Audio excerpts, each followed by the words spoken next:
नाशिक महानगरपालिकेच्या शिक्षण विभागाची शालेय प्रमुखांसोबत महत्त्वपूर्ण बैठक संपन्न। नाशिक महानगरपालिका शिक्षण विभागाच्या वतीने दिनांक 30 जुलै 2025 रोजी महाकवी कालिदास कला मंदिर शालिमार येथे शहरातील सर्व शाळांचे मुख्याध्यापक प्राचार्य यांची विशेष बैठक पार पडली आहे। विद्यार्थ्यांची सुरक्षितता, शैक्षणिक गुणवत्ता, सामाजिक उपक्रम आणि पर्यावरण व जनजागृती यावर भर देणारी ही बैठक अत्यंत सकारात्मक ठरली आहे। बैठकीत डॉक्टर मीता चौधरी, मनोज दौंड, जिल्हाध्यक्ष अधिकारी झोले, शिक्षणाधिकारी सरोज जगताप आणि पोलीस आयुक्त संदीप कर्णिक यांनी विविध मुद्द्यांवर मार्गदर्शन केले।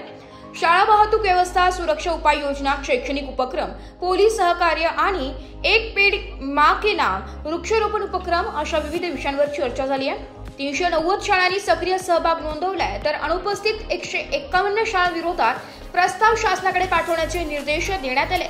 ही बैठक शाळांसाठी मार्गदर्शक आणि प्रेरणादायी ठरली आहे। ब्युरो रिपोर्ट, नाशिक लोकशाही न्यूज, नाशिक।